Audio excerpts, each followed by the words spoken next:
Hello students, today I am going to discuss few important questions related to second chapter of the physics in class 9th. ठीक है, class 9th का जो second chapter है उस chapter से मैं कुछ क्वेश्चंस को लाया हूँ आप लोगों के लिए। और मैंने इस समय देखा है कि लगभग सभी स्कूलों में ये सेकंड चैप्टर जो है कंप्लीट हो चुका है, न्यूटन्स लॉ ऑफ मोशन। ठीक है, तो देखते हैं कि आपका नॉलेज कितना अपडेटेड है, कितना आपने स्टडी किया है। तो चलते हैं क्वेश्चन की तरफ। हमारा क्वेश्चन है,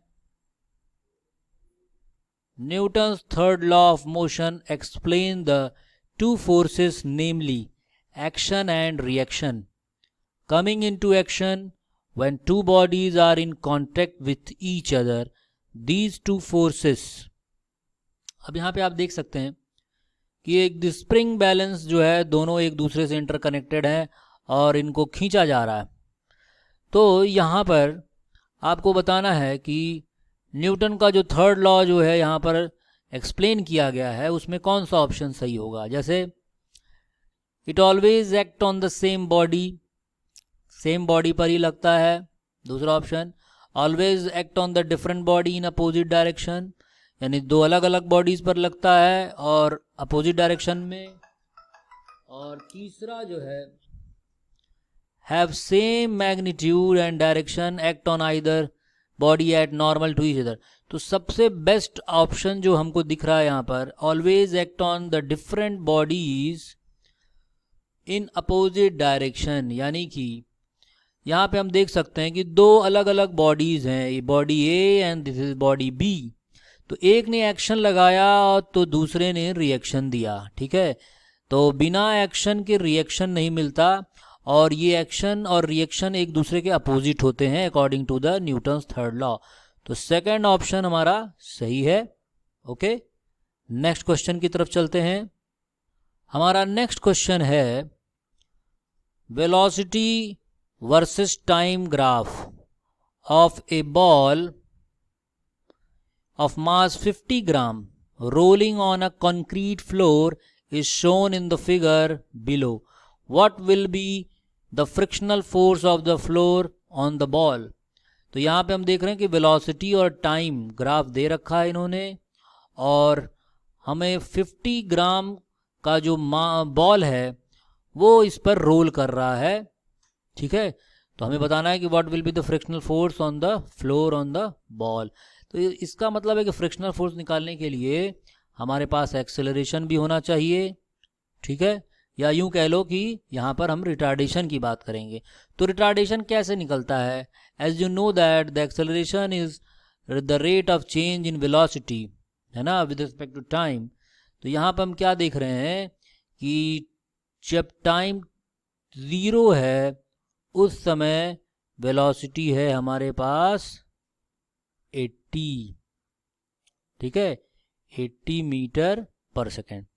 अब देखो, टाइम जब हमारा 8 सेकेंड हो गया तो वेलोसिटी क्या हो गई है यहाँ पर 0। आप यहाँ पे देख सकते हो कि 8 सेकेंड पर वेलोसिटी 0 हो चुकी है और 0 सेकेंड पर हमारे पास वेलोसिटी थी 80 metre per second.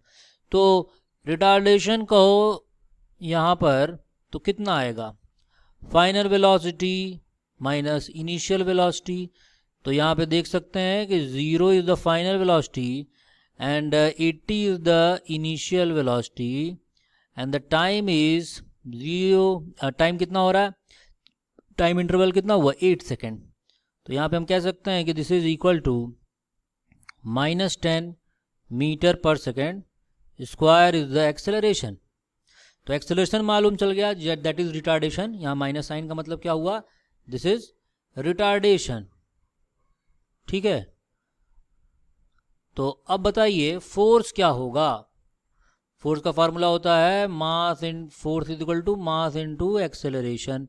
So mass is 50 gram, तो ग्राम को हम क्या करेंगे, केजी में कन्वर्ट करेंगे एंड दिस इज -10। ओके, तो 0 and 0 will cancel out. So this will be equal to minus of 0.5 Newton. तो यहाँ माइनस क्या बता रहा है कि that is the frictional force, है ना, ये हमारा फ्रिक्शनल फोर्स को इंडिकेट कर रहा है which is acting in opposite direction. So first option is the correct. ठीक है, नेक्स्ट तो हमारा लास्ट क्वेश्चन है, the seat belt are provided in the car so that if car stops suddenly due to an emergency braking, the person sitting on the front seat are not thrown forward violently and safe from getting injured. Can you guess the law due to which a person falls in forward direction on sudden stopping of the car?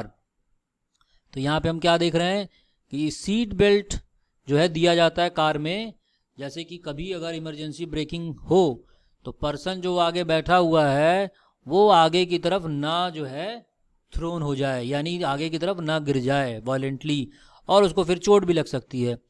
तो इसलिए जो है यहाँ पे पूछा जा रहा है कि क्या आप बता सकते हैं कि कौन से लॉ पर यहाँ पर काम हो रहा है, न्यूटन्स लॉ पर, न्यूटन्स फर्स्ट लॉ पर, कि सेकंड लॉ पर, कि थर्ड लॉ पर, कि न्यूटन्स लॉ ऑफ ग्रेविटेशन पे। तो हमारे पास 4 ऑप्शंस हैं। तो आप सीधी सी बात है, मैंने आप लोगों को बताया भी था कि जो फर्स्ट लॉ है that is also known as law of inertia, है कि नहीं। तो इन लॉ ऑफ इनर्शिया क्या है, लॉ ऑफ इनर्शिया में हम लोग क्या कहते हैं कि if the body is in rest it will remain in the rest, and if the body is in motion it will remain in the motion until and unless external force is applied on it. तो हमने क्या पढ़ा था कि अगर कोई body motion में है तो वो मोशन में ही बने रहना चाहेगी, ठीक है, और उसको कोई रोकना चाहेगा तो वो रेजिस्ट करेगी, अपोज करेगी। तो यहाँ पे हम क्या देख रहे हैं कि जो कार है वो अचानक ब्रेक जब लगाएगी तो बॉडी तो हमारी क्या टेंडेंसी में है, वो मोशन की टेंडेंसी में है। तो अचानक ब्रेक लगने के कारण वो आगे की तरफ फॉल होना होगा, है ना, and that is related with Newton's first law of motion. ठीक है, तो आई होप आप लोगों को ये क्वेश्चंस इंपॉर्टेंट समझ में आ गए होंगे और आप अपने सेकंड टेस्ट के लिए अच्छे से प्रिपरेशन कर रहे होंगे। तो फिर मिलते हैं अगले कुछ इंपॉर्टेंट क्वेश्चंस के साथ। Thank you very much.